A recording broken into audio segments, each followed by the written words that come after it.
Hello everyone, हमारे YouTube channel LVS junior high school में आपका स्वागत है। और हम अभी क्लास 9th के चैप्टर फर्स्ट नंबर सिस्टम की एक्सरसाइज 1.1 को रिकॉर्ड कर रहे हैं आपके सामने। और आपको एक एक चीज को इंट्रोडक्शन में समझा चुके हैं गाइज, और आगे की वीडियो की लिंक भी हम डिस्क्रिप्शन में आपको दे चुके हैं। तो गाइज आप एक एक चीज को पढ़ते जाइए हमारे साथ, और आप इसी तरह से आप क्लास 9th की मैथ को कंप्लीट करेंगे। तो ज्यादा बात ना करते हुए गाइज, आप अपने अपने सपनों को, अपने हौसलों को एक मजबूत उड़ान देने के लिए आप एक अच्छे प्लेटफॉर्म यानी कि एलवीएस जूनियर हाई स्कूल पे आप आए हैं। और इस पे आपको एकदम क्वालिटीफुल एजुकेशन और साथ में आपको हर तरह से सवालों को समझाने की कोशिश की जाएगी, और आई होप आप इसमें जरूर सफल होंगे।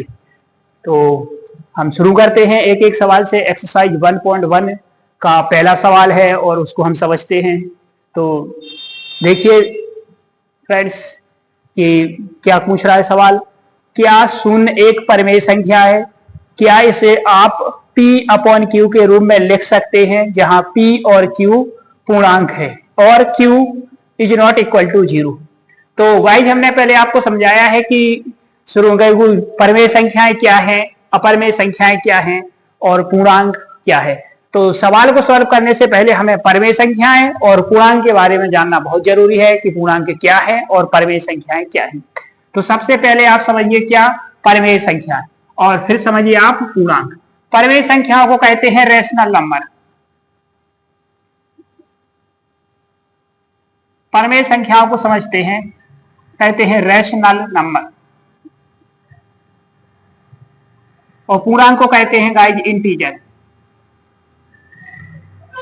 रैशनल नंबर का मतलब है वे संख्याएं गाइज जिन्हें हम P अपॉन Q के रूप में लिख सकते हैं। P अपॉन Q के मतलब वे संख्याएं जो किसी भी संख्या से जो उसके अपॉन यानी कि हर में है पूरी तरह से डिवाइड ना हो। जैसे 3/2 ये एक रैशनल नंबर है। इसी तरह से 7/2 एक रैशनल नंबर है। इसी तरह से 11/2 एक रैशनल नंबर है। और पूर्णांक इर्रेशनल नंबर, मतलब P/Q के फॉर्म में लिखा जा सके। तो आपका सवाल क्या पूछ रहा है, क्या शून्य एक रैशनल नंबर है? क्या शून्य एक रैशनल नंबर है यानी कि 0? तो गाइज आपको बता दें कि शून्य को हम शून्य के अपॉन में 1 बिल्कुल लिख सकते हैं, क्योंकि किसी भी संख्या में हम अगर जीरो में अगर हम किसी भी संख्या का भाग देंगे तो आंसर कितना आएगा? 0। तो 1 लिखें या ना लिखें आंसर अपना 0 रहेगा। लेकिन डियर गाइज हम इसे 0/1 के रूप में बिल्कुल लिख सकते हैं। और इसको हम एक P/Q इंटीजर भी है ये संख्या, यानी कि 0/1 एक पूर्णांक यानी कि पूर्णांक है। और पूर्णांक को हमने समझाया था, पूर्णांक क्या होते हैं? होल नंबर, पूर्णांक और इंटीजर। हमने समझाया था आपको पूर्णांक यानी कि कौन सी संख्या है जिसमें ना केवल माइनस इंटीजर हो बल्कि प्लस इंटीजर भी है पूर्णांक में। जैसे हमने 0 से शुरू किया, -1, -2, -3, इस तरह से -इनफाइनाइट तक। और इस तरह +1, +2, +3, +4 और dot dot dot plus infinite तक। तो डियर गाइज आप समझ सकते हैं कि माइनस और प्लस इंटीजर क्या है यानी कि पूर्णांक क्या है। तो 0 भी एक पूर्णांक संख्या है, और इसके अपॉन अगर 1 लिख दें तो ये परिमेय संख्या है। तो आपका आंसर क्या होगा डियर गाइज? आपका आंसर होगा कि हाँ, जो 0 है यानी कि शून्य है एक परिमेय संख्या है, और इसे हम P/Q के रूप में डिनोटेट कर सकते हैं यानी कि लिख सकते हैं। दोस्त आप प्रॉपर नोट्स बना लें, आप इसी तरह से नोट्स बना लें और यहां लिख दें इंटीजर। इंटीजर, ये है आपके इंटीजर। तो डियर फ्रेंड्स, आपको पहले क्वेश्चन का आंसर आपको समझ में नहीं आया है तो हम दोबारा समझा देते हैं। देखो, उसने पूछा कि शून्य एक परिमेय संख्या है, क्या इसे आप P/Q के रूप में लिख सकते हैं, जहां P और Q पूर्णांक हैं। यानी कि पूर्णांक का मतलब है एक पूर्ण संख्या, मतलब पॉइंट में ना हो, वो कोई भी संख्या पॉइंट में ना हो, और उसे हमें परिमेय संख्या के रूप में लिखना, यानी कि P/Q के रूप में, P/Q के रूप में लिखना है डियर फ्रेंड्स। तो आप समझ सकते हैं कि हमने इसे P/Q के रूप में भी लिखा, और 0 एक इंटीजर भी है, पूर्णांक है, और हमने इसे परिमेय संख्या के रूप में भी बताया। तो हम क्या कहेंगे, हाँ, अपने आंसर में लिखेंगे हाँ कि P/Q एक परिमेय संख्या है, और इसको हम P/Q के रूप में लिख सकते हैं। शून्य एक परिमेय संख्या है जिसे हम P/Q के रूप में लिख सकते। अब है क्वेश्चन दूसरा, 3 और 4 के बीच में 6 परिमेय संख्याएं ज्ञात कीजिए। 3 और 4 के बीच में 6 परिमेय संख्याएं ज्ञात कीजिए। तो डियर फ्रेंड्स, हम देखते हैं इसमें 3 और 4 के बीच में, इसके आंसर को हम यहां लिखते हैं। तो देखिए, 3 और 4 परिमेय संख्या है, तो आप जानते हैं डियर फ्रेंड्स कि जिसको हम P/Q के रूप में लिखते हैं। अब हमें इनके बीच में 6 परिमेय संख्याएं, 3 और 4 के बीच में 6 परिमेय संख्याएं ज्ञात करना है। तो डियर फ्रेंड्स, हम किसी भी एक संख्या का ऊपर और नीचे सेम संख्या का गुणा करेंगे। जैसे हमने यहां 6 का गुणा किया और यहां 6 का गुणा किया, इसके नीचे हम एक 1 लगा लेते हैं ताकि ये परिमेय संख्या बन जाए, यानी कि P/Q। 3 के नीचे 1 लिखकर उसे हम P/Q के रूप में लिख सकते हैं। हाँ, और फिर यहां 4 के जो संख्या का यहां गुणा किया, ऊपर नीचे यहां भी गुणा करें डियर फ्रेंड्स। तो ये कितना हुआ, 6 18, नीचे 6, P/Q का रूप है डियर फ्रेंड्स, और इसका रूप भी नहीं बदलना चाहिए। अगर हम ऊपर और नीचे डियर फ्रेंड्स गुणा करते हैं दोस्त, तो 6 से 6 तो कट जाएगा, और 4 ज्यों का त्यों, संख्याएं नहीं बदलेंगी। लेकिन हमें परिमेय बनाना है तो हम ऊपर नीचे किसी एक संख्या का गुणा कर लेंगे। 6 चौको 24 अपॉन 6। तो देखिए डियर फ्रेंड्स, 18/6 और 24/6 के बीच में हमें कितनी संख्या चाहिए, 6 रेशनल नंबर। तो एक संख्या कौन सी मिली हमें, यहां देखिए आप आंसर, यहां 19/6, 20/6, 21/6, 22/6 और 23/6 और 24/6। गिनिए आप, 1 2 3 4 5 और 6 मिल गई आपको 6 पूर्णांक संख्याएं। 6 3 18 के, और इसके बीच में 6 आपको संख्याएं मिल चुकी हैं, 19 20 21 22 23। ठीक है, इस तरह से आप इसमें भी और एक और संख्या का गुणा करके और भी संख्याएं निकाल सकते। 6 नहीं, हम आपको बता दें, इनके बीच में अनंत संख्याएं होती हैं। आप इनके बीच में भी एक सेम संख्या का गुणा करेंगे तो इनके बीच में भी ऐसी कई संख्याएं निकलेंगी। फिर इनके बीच में अब जब इनमें भी सेम संख्या का गुणा करेंगे तो इनके बीच में भी डियर फ्रेंड्स कई संख्याएं निकलेंगी, एक से एक संख्या निकलेंगी। मतलब इनके बीच अनंत संख्याएं बनती जाएंगी जब हम आगे आगे ऐसी संख्याओं का गुणा करते जाएंगे। आपका दूसरा क्वेश्चन भी डियर फ्रेंड्स खत्म हो गया आपका। अब आप 3 क्वेश्चन देखिए। दूसरे क्वेश्चन का आंसर है जी, इनके बीच में 6 परिमेय संख्याएं ऐसे निकालते हैं। अब इनके बीच में 5 परिमेय संख्याएं।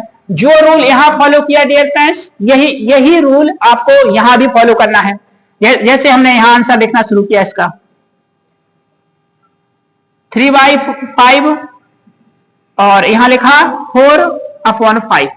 यहां भी हमने एक संख्या का गुणा किया 7 का, यहां भी किया 7 का, यहां 7 का किया और यहां भी 7 का किया। तो 7 3 21 और 5 7 35। ठीक है, यहां लिखते हैं, जगह बच जाए। 21/35 और सच्चों को 28/35। हाँ, तो अब 21 से 22/35 और 23/35 और 24/35, 25/35, 26/35 और 27/35। तो आप देख सकते हैं कि हमने इनके बीच में 5 नहीं बल्कि कितनी 6 संख्याएं निकाल दी। 1 1 2 1 2 3 4 5 और 6। अगर इसमें कोई एक संख्या कम है तो आप यहां एक काम कर सकते हैं कि हमने 6/6 का गुणा किया, इस जगह पे आप 7/7 का गुणा करिए। 7 × 21 और यहां आ गया 7। फिर 7 7 को 28 और यहां आ गया 7। अब इनके अपॉन बीच में देखिए आप संख्याएं। अगर इसमें कम संख्या आ रही हो जो आपको समझ में नहीं आ रही, यानी कि पूर्णांक आपको नहीं लग रहा है, आपको नहीं समझ रहे, तो हम दूसरे समझा देते हैं, कोई समस्या नहीं।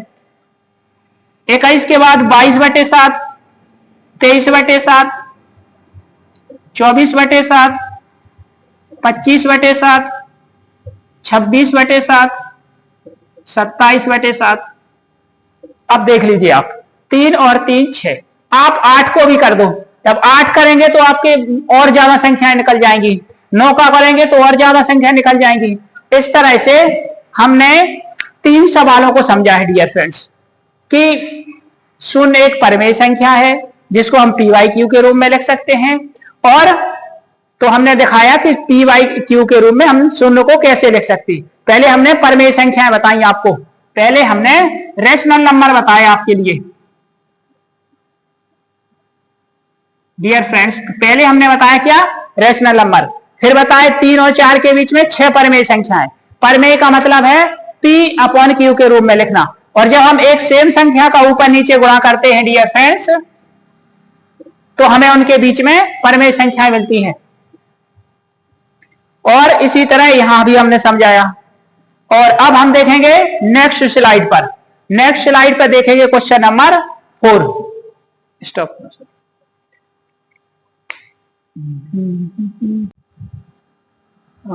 तो डियर फ्रेंड्स, हमने 2 क्वेश्चन देख लिए हैं आपके एक्सरसाइज 1.1 के। अब हमारा एक लास्ट क्वेश्चन है, केवल 3 ही क्वेश्चन है इसमें, जो है 3। उसमें 3 कथन दिए हैं जिनमें हमें सही और गलत के चिन्ह लगाना है, यानी कि सत्य के आगे सही और असत्य के आगे असत्य यानी कि गलत का चिन्ह लगाना है। तो डियर फ्रेंड्स, एक सरल और सिंपल से सवाल हैं जिसको हमने पहले समझ चुके हैं। नंबर सिस्टम्स जब हम इंट्रोडक्शन पढ़ रहे थे तो परिमेय संख्याएं, पूर्णांक, नेचुरल नंबर यानी कि प्राकृतिक संख्याएं, और होल नंबर यानी कि एक पूर्ण संख्याएं, और परिमेय संख्याएं यानी कि P/Q वाले के फॉर्म वाली, और अपरिमेय संख्याएं जिसको हम P/Q के रूप में नहीं लिख सकते। तो इनको हम एक एक करके डियर फ्रेंड्स को समझते हैं कि तीनों कथन यानी कि तीनों जो इंस्ट्रक्शन है वो क्या कह रहे हैं। देखिए आप, प्रत्येक प्राकृतिक संख्या एक पूर्ण संख्या होती है। प्राकृतिक संख्या का मतलब जानते हैं आप, वो संख्याएं जो 1 2 3 4 इस तरह से प्लस इनफाइनाइट तक जाए। प्राकृतिक संख्याएं 1 2 3 4 और कहां तक, इनफाइनाइट तक। और पूर्ण संख्या यानी कि कौन सी संख्या, यानी कि होल नंबर। होल नंबर, पूर्ण संख्या मतलब होल नंबर। और होल नंबर को हम कैसे डिनोटेट करते हैं, प्राकृतिक संख्याओं में यदि हम 0 को भी शामिल कर दें, प्राकृतिक संख्याओं में यदि हम 0 को भी शामिल कर दें तो ये कौन सी संख्या बन जाती हैं, होल नंबर यानी कि पूर्ण संख्याएं। होल नंबर यानी कि पूर्ण संख्याएं। तो हमने 0 को अलग डिनोटेट किया, 1 2 3 4 इस तरह से कहां तक, इनफाइनाइट तक। यहां हमने इनफाइनाइट तक देखा। प्लस में पूर्ण संख्याएं, अगर हम 0 को भी शामिल कर दें तो ये क्या हो जाएंगी, पूर्ण संख्याएं डियर फ्रेंड्स। और ये है कौन सी, नेचुरल नंबर। तो आप देख सकते हैं कि नेचुरल नंबर का अगर हम एक सर्किल बनाएं और नेचुरल नंबर को हम इस सर्किल से डिनोटेट करें, तो जो पूर्ण संख्याओं वाला जो सर्किल है वो कहां आएगा, बाहर। यानी कि होल नंबर वाला जो सर्किल आए वो इसके बाहर आएगा। देखिए आप, नेचुरल नंबर, इसका मतलब क्या है डियर फ्रेंड्स, इसका मतलब है कि जो बाहर वाले सर्किल्स के अंदर जो अंदर वाला सर्किल है, यानी कि नेचुरल नंबर पूरी तरह से होल नंबर के अंतर्गत आती है, यानी कि सभी नेचुरल नंबर होल नंबर होती हैं। उसने पूछा प्रत्येक प्राकृतिक संख्या एक पूर्ण संख्या होती है, तो आप क्या कहेंगे कि हाँ, प्रत्येक प्राकृतिक संख्या एक पूर्ण संख्या होती है, यानी कि होल नंबर होती है। तो यहां आप काहे का चिन्ह लगाएंगे? सही का, यानी कि आपका स्टेटमेंट क्या है? सही। अब आप दूसरा वाला देखिए, प्रत्येक पूर्णांक एक पूर्ण संख्या होती है। पूर्ण संख्याएं हमने क्या दिखाई? जीरो को अगर 1 से लेके अनंत तक में जीरो ऐड कर दें तो क्या संख्याएं होती हैं? पूर्ण संख्याएं। यानी कि पूर्ण संख्या कौन सी दिखाई? 0, 1, 2, 3 इस तरह से प्लस इनफाइनाइट तक। तो डियर फ्रेंड्स, प्लस इनफाइनाइट तक होती हैं पूर्ण संख्याएं। और अब देखते हैं क्या? पूर्णांक। इंटीजर को हम पहले भी समझा चुके हैं, पूर्णांक क्या होते हैं। अगर हम पूर्ण संख्याओं में प्लस की संख्याओं के विस्तार के साथ साथ माइनस की संख्याओं का विस्तार भी शामिल कर लें तो क्या बन जाएगा? पूर्ण संख्याएं। ये तो हैं पूर्ण संख्याएं, पूर्ण संख्याएं। और यदि हमने माइनस अनंत से लेकर -4,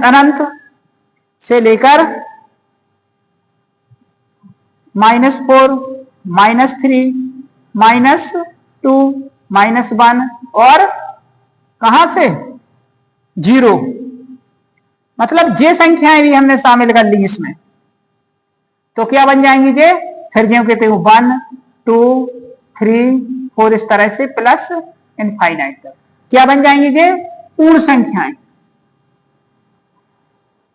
पूर्ण संख्याएं। यानी कि पूर्ण संख्याएं तो ये है ही, पूर्णांक बन जाएंगे डियर फ्रेंड्स। सॉरी, पूर्णांक।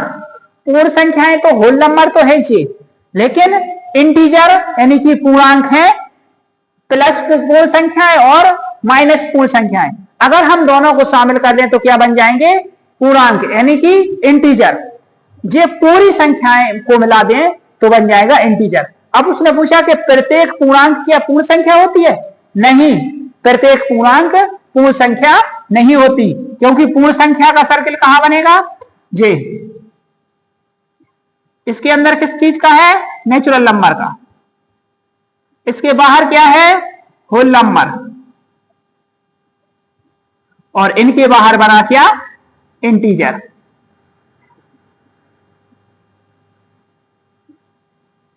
ठीक है, इसके बाहर बना है इंटीजर का सर्किल। तो आप देख सकते हैं कि प्रत्येक पूर्णांक यानी कि बाहर का सर्किल कभी भी इन अंदर के सर्किलों में नहीं आ सकता, अंदर के सर्कल में नहीं आ सकता बाहर का सर्किल, जबकि अंदर के सर्कल बाहर के सर्कल में है, यानी कि इंटीजर में है। इसमें जे वाले सर्किल की लाइन देख रहे हैं आप? जे बाहर वाला जो काला है, जे है इंटीजर का सर्किल।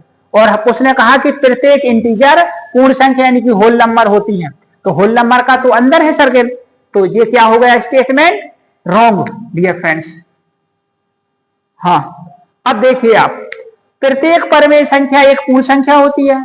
परमेय संख्या हमने आपको बताई है कि वे संख्याएं जो P/Q के फॉर्म में लिखी जा सके, यानी कि जैसे हमने 0 है, 0 को 1 के रूप में लिख दिया तो ये एक परमेय संख्या हो गई। 1/1 लिखा तो एक परमेय, 2/1 लिखा तो एक परमेय संख्या, इस तरह से 3/2 लिखा तो इस तरह से। ऐसी संख्याएं, हर संख्या को हम परमेय संख्या के रूप में लिख सकते, लेकिन अपरमेय संख्याओं को छोड़कर। अपरमेय संख्याएं कौन सी होती हैं? ये तो हैं रेशनल नंबर, इन्हें इंग्लिश में कहते हैं रेशनल नंबर। और इर्रेशनल नंबर कौन से हैं?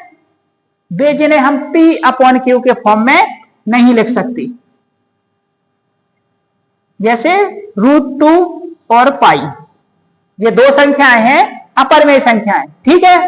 हाँ, तो अब उसने कहा कि परमेय संख्याएं एक पूर्णांक पूर्ण संख्या होती है। क्या परमेय संख्याएं, सभी परमेय संख्याएं एक पूर्ण संख्या होती हैं? आप देखिए, हमने एग्जाम्पल दिया, उदाहरण से समझते हैं। 3/2। 3/2 को जब हमने डिवाइड किया तो 2 एकम 2 और यहां से डिवाइड करना सीखा तो 2 एकम 2 1 बचा। अब दशमलव लगाया, 0 बढ़ाया, 2 पंचे 10।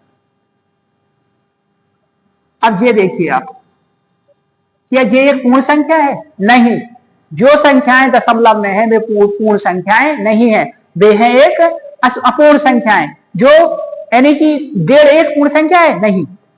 1.5 को कहते हैं 1.5 एक पूर्ण संख्या है? नहीं।